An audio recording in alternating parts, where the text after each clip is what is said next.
புதுவையின் இன்றைய முக்கிய செய்திகள். புதுவை மாநில பாஜக நிர்வாகி உமாசங்கரின் கொலை வழக்கு விசாரணை சிபிஐ தொடங்கியுள்ளது.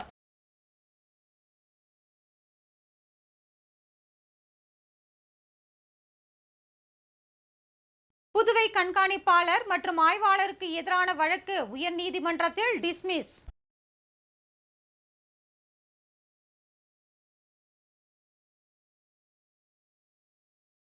புதுவையில் கடந்த ஆண்டை விட இந்த ஆண்டு 53% டெங்கு காய்ச்சலின் தாக்கம் குறைந்துள்ளதாக சுகாதாரத்துறை தெரிவித்துள்ளது.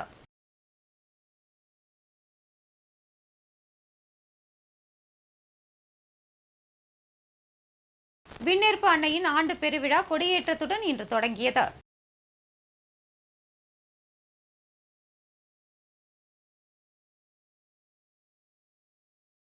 முதலமைச்சர் ரங்கசாமியின் பிறந்தநாளையொட்டி புதுச்சேரி நகரம் முழுவதும் வைக்கப்பட்டிருந்த பேனர்களை அகற்றும் பணியில் அதிகாரிகள் ஈடுபட்டனர்.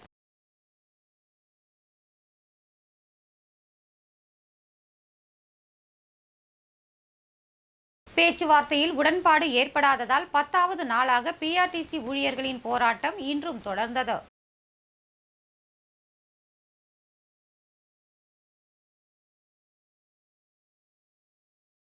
அரியாங்குப்பம் காவல் கண்காணிப்பாளர் அலுவலகத்தில் சட்டமன்ற உறுப்பினர் பாஸ்கர் தலைமையில் கலந்தாய்வு கூட்டம் நடைபெற்றது.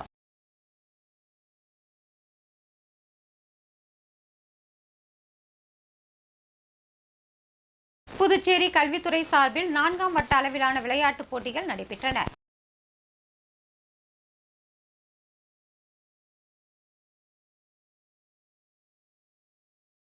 அரசு பள்ளியில் 11ஆம் வகுப்பில் மாணவர்கள் சேர்வதற்கான இறுதி வாய்ப்பு வழங்கப்பட்டுள்ளது.